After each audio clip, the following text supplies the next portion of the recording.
It is rest day. Nag-gym lang ako tuwing 4 times a week. I realized na Sunday pala ngayon and I missed the mass, the third mass. Just a quick update na din. Binudol ako ng classmate kong mag-badminton and I think next month I'm planning to buy a racket for myself kasi medyo nahihirapan akong maghiram ng racket na hindi sa akin. I really struggle with the correct form. Hindi ako mabilis sa court. So I think my next goal is to have a proper training, especially the footwork and the proper form for smashing the shuttlecock. Oh my god.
This is the next book that I'm going to read. I think I could finish the PDF in 2 days. So, a little bit of context to what I'm currently reading, the Morisaki bookshop. So, the main character here is Takako and then meron siyang 1 year na boyfriend na si Hideaki. I don't know how to pronounce.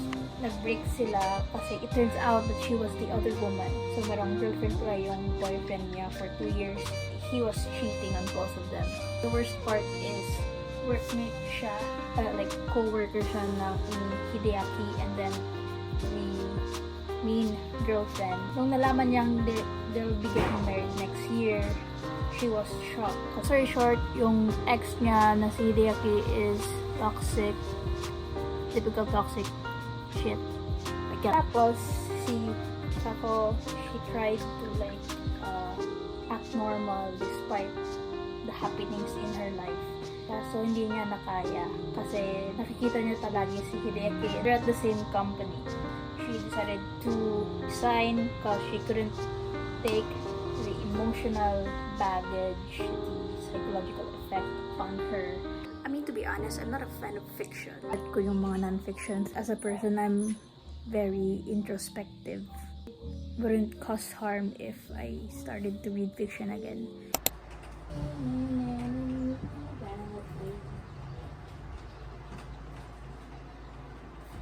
I think it's already 5. I slept my way all afternoon, so can't be blamed.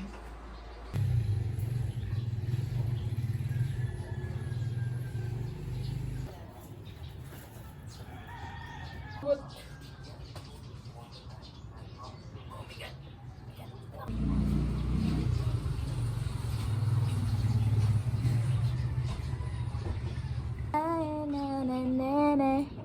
No one else around. You're free.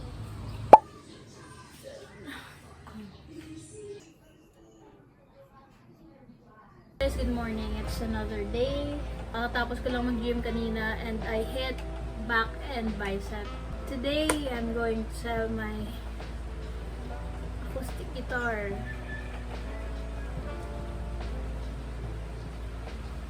Ibibenta ko na yung old acoustic guitar ko and I bought it on Shopee last 2022.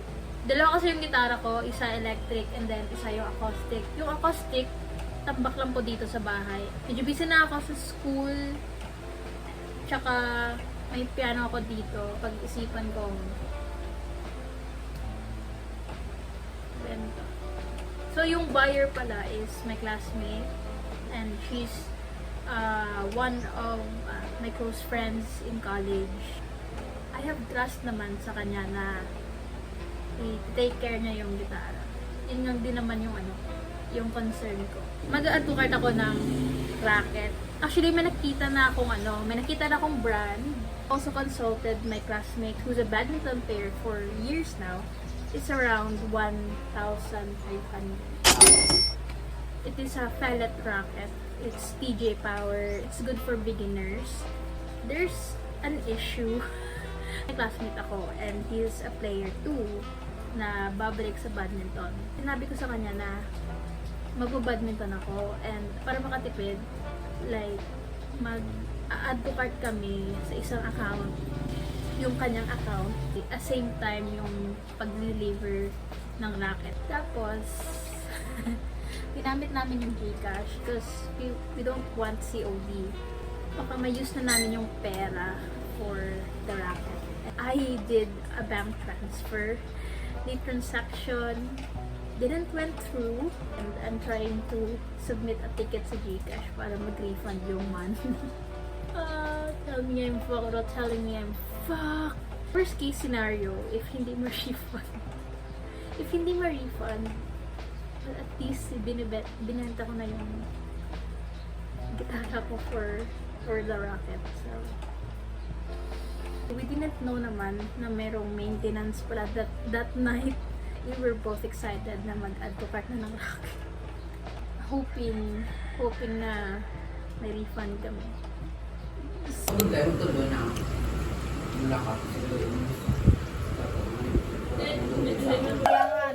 Right owner.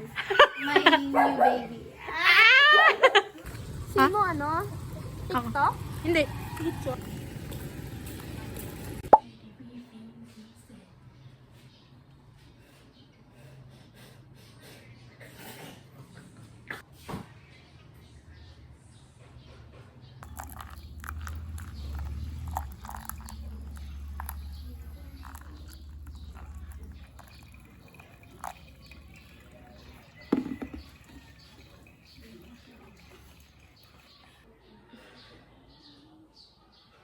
Coconut. Why not coconut?